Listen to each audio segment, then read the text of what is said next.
prepared, but the president called me yesterday morning and said I need a few more key points to put in my speech, so can I borrow yours? So I gave it. So I won't go over all those points.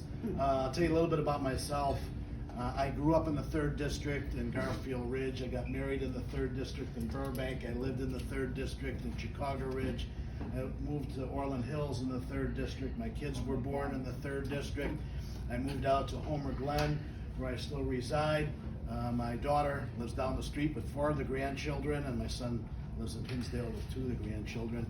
So I've been in the district pretty much my entire life. So I know whence the people come from, and it's a diverse group. It's another gerrymandered district.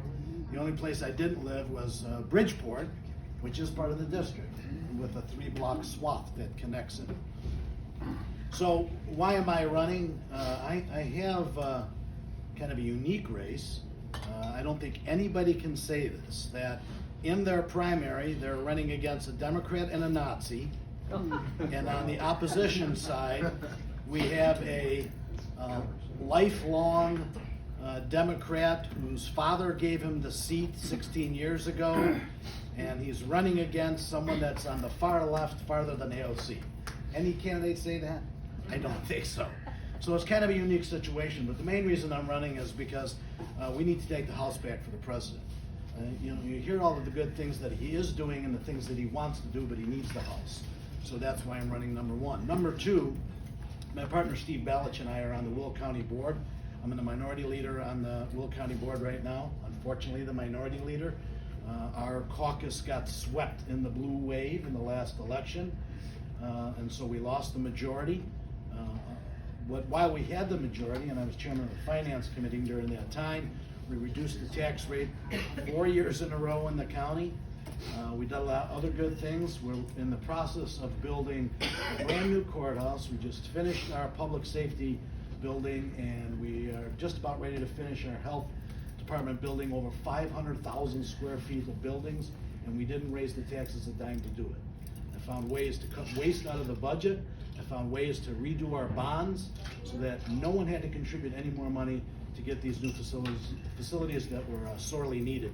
As a matter of fact, the courthouse was built in 1968 where there were 200,000 people in Will County. There's 700,000 now, and we still have the same courthouse. But the new courthouse will be online at the end of the year. So I took another look. When Steve and I were running 2 years ago for county board, we were actually putting precinct letters out that said, vote for Steve and Mike, don't vote for the Nazi. Because last time Dan Lipinski ran, nobody would step up and run against him except Arthur Jones, who doesn't believe in the Holocaust, who is a white supremacist and says so, and was the president of the American Nazi Party.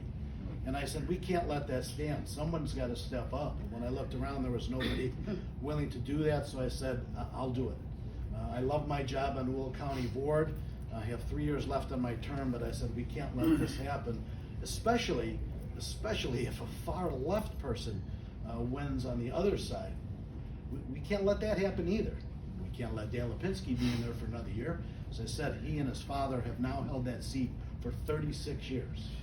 And for those of you that don't know the scenario, when Dad decided to retire, he retired right after he won the primary, gave the spot to his son, and William Lipinski gave it to his son, Dan William Lipinski, and that's what the sign said, D. William Lipinski. So the basic person out there didn't even know he was voting for the son. He thought he was voting for the dad again. So I said, it's time somebody steps up, and so I did. So number 1, we need to squelch this Nazi, and I don't care what party it is. We shouldn't have those kind of people running for any office. So that's number 1. But as I said, I want to take the House back for the president. I've been fortunate on the county board to be able to lobby in Washington for the county, and I've sat in many of our legislators' office. I have sat in Dick Durbin's office. That's an experience. I mean, honestly, he's not all there. And unfortunately, I was with Democrats on the last go-around last time, where he just sat and bashed the Republicans and Donald Trump the entire time I was in his office. But the last 2 years, I've been able to go to a unique event. The president, the first president ever to do so, invited all of the counties across the nation to come in and sit, have a seminar. We had a nice tour of the White House, but we also had seminars from Secretary Ben Carson, the head of transportation, the head of education. All the different disciplines came out and talked to us about the things that are happening and the things that they're doing. Now, a lot of you don't hear about those things because they're good things that the Republicans are doing. And of course, by the time it gets to the media, it changes. And I'll give you one example. I've told this story before, the Work Able program.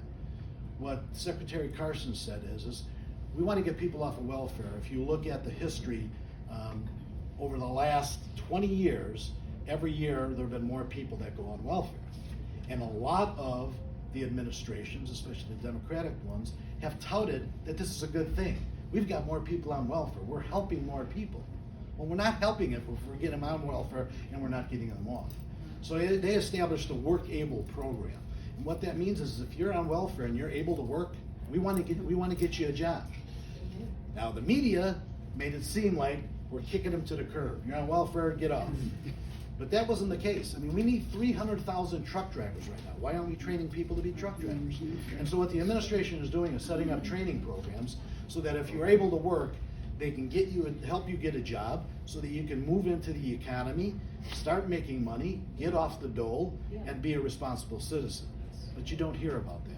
So obviously to say we spent 4 hours in this presentation and you come off floating on a cloud after you hear all the good things that are happening over there. But as I said, the president needs the House to continue on the good things that he's doing.